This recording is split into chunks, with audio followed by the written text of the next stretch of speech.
आर'नाइ 5G YouTube चेनेलाव आरो फिन खेबसेबाव बरायफिनबाय लोगोफोर। दिनैनि गोदान भिडिअ'आनो जाहैबाय सेन्ट्रेल गभर्नमेन्टनि मोनसे स्किमनि आङो आपडेट लानानै फैदों। बेनो जाहैबाय PM बिश्वकर्मा।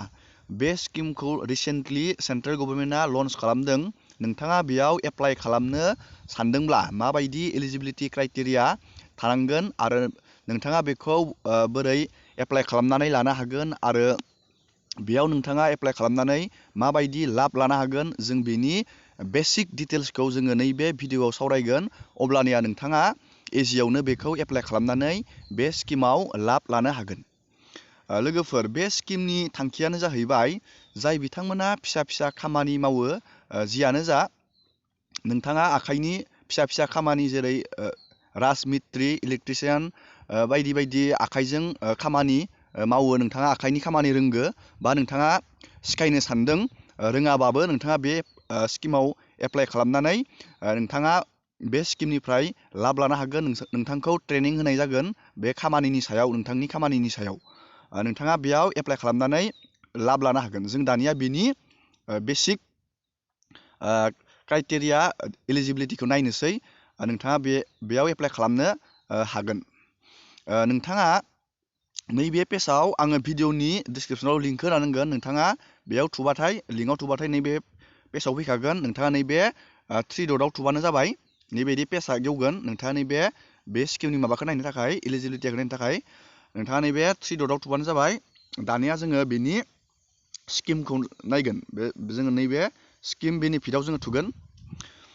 बेनि स्किमनि बेनिफिटआनो लोगोफोर, नोंथाङा गिबियावनो 1 नाम्बाराव दङ, नोंथाङा रेजिस्टार खालामग्रोनांगोन। बेयाव रेजिस्टार खालामनानै नोंथाङा मोनसे सार्टिफिकेट आरो ID मोनगोन। बेयाव नोंथाङा गिबियावनो रेजिस्टार खालामनानै मोनसे सार्टिफिकेट आरो ID मोनगोन। दानिया 2 नाम्बाराव नोंथांनो बेयाव नोंथाङा जुदि खामानि रोङाबाथाय नोंथांनो नोंथांनि खामानिनि सायाव स्किल भेरिफिकेसन फल' बाय 5 days 7 days नोंथांनो ट्रेनिं होनाय जागोन। 40 आवार माने नोंथांनो 40 घन्टा बेयाव बेसिक ट्रेनिं होनाय जागोन। आरो नोंथाङा इन्टारेस्टेडबा नोंथांनो आरो 15 days 120 आवार्स आरो नोंथांनो ट्रेनिं होनाय जाबावगोन। बेयाव एडभान्स ट्रेनिं होनाय जाबावगोन। दानिया नोंथांनो नैबेयाव लिरनाय दङ, नोंथाङा ट्रेनिं लाफुबाय थानाय समाव नोंथांनो पार डे नोंथांनो 500 रुपिस नोंथांनो फैसा होनाय जागोन। नोंथांनो बे खामानिनि सायाव नोंथाङा ट्रेनिं होगोन आरो नोंथांनो पार डे 500 नोंथांनो फैसा होनाय जागोन नोंथांनि ट्रेनिंनि सायाव। दानिया नोंथाङा बे ट्रेनिंखौ फोजोबखांनायनि उनाव नोंथांनो बेयाव इनसेन्टिभ होनाय जागोन।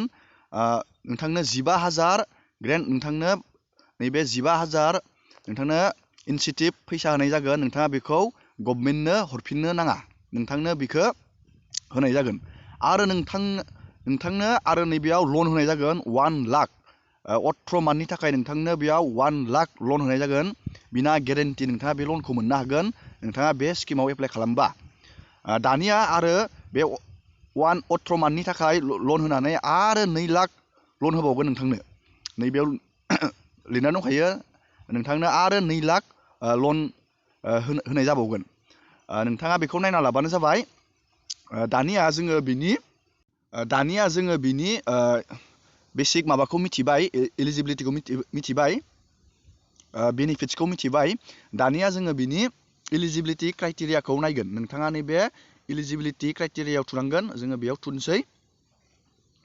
बेनि एलिजिबिलिटि क्राइटेरिया लोगोफोर बेयाव लिरखानाय दङ रोखायै, नोंथाङा फिसा फिसा आखाइनि खामानि मावनो रोंनांगोन आरो रोङाबाबो नोंथांखौ ट्रेनिं होगोन। आं दहायनो बुंखाबाय, नोंथाङा बेयाव नायना लानो हागोन। आरो नोंथांनि बेयाव एप्लाइ खालामनो बैसोआ 18 बोसोर नोंथाङा जाबाथाय बेयाव रेजिस्टार खालामनानै लानो हागोन। बेयाव लिरनाय दंखायो। आरो नोंथाङा नैफोरबायदि PM सेवानिधि मुद्रा लनाव नोंथाङा जुदि एप्लाइ खालामनायबाथाय नोंथाङा बेयाव एप्लाइ खालामनो हानाय नङा। नैबेयाव लिरनाय दंखायो। आरो नोंथाङा बेयाव नैबेयाव नोंथाङा सेन्ट्रेल गभर्नमेन्टनि सार्भिस हल्डार फेमिलिबा आरो पेन्सन हल्डारबा बेयाव नोंथाङा एप्लाइ खालामनो हानाय नङा होननानै बेयाव रोखायै लिरनाय दंखायो। नोंथाङा बेखौ फरायना लाबानो जाबाय एलिजिबिलिटि क्राइटेरियाखौ। दानिया बिनि अनलाइन एप्लाइखौ जोङो बोरै खालामनांगोन, जोङो बेनि माबाखौ नायसिगोन नोंथाङा नैबे हाउ टु रेजिस्टाराव थुना होबानो जाबाय जोङो बेयाव थुबाय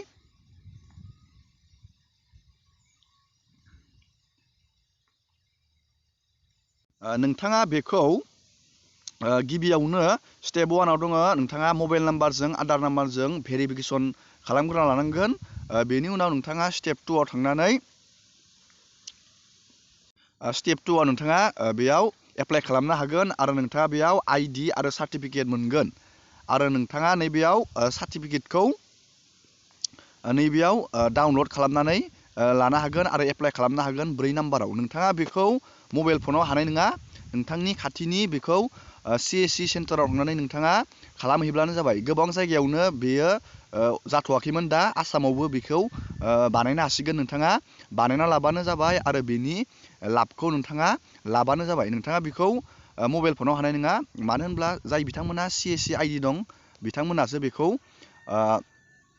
बेयाव एप्लाइ खालामनो हागोन मानो होनब्ला मबाइल फनाव बेखौ दा एप्लाइ खालामनो हानाय नङा नैबेयाव लिरनाय दंखायो लोगोफोर नोंथाङा नैबे CSC लगिनाव थांनांगोन जाय बिथांमोननाव CSC आइडि दं बिथांमोननि दखानाव नोंथाङा थांबानो जाबाय नोंथांनि खाथिनि सपआव दखान सकफोराव बे CSC दखान दङ नोंथाङा बेयाव थांबानो जाबाय आधार कार्डखौ लानानै नोंथाङा बुंबानो जाबाय आङो PM बिश्वकर्मायाव एप्लाइ खालामनो होननानै अब्लानो नोंथाङा बेयाव इजियावनो बानायनानै लानो हागोन आङो बेनि बेसिक डिटेल्सखौ ओरैनो नोंथांमोननो इनफरमेसन हिसाबै होबाय आङो दिनैनि भिडिअखौ बेखिनियावनो फोजोबबाय नोंथांमोना भिडिअखौ मोजां मोनोबा लाइक खालाम आरो शेयार खालामबानो जाबाय जाहाथे गोबां मानसिफोरानो बे स्किमखौ मिथिनानै एप्लाइ खालामनानै लानो हायो एसेनोसै दिनैनि भिडिअआ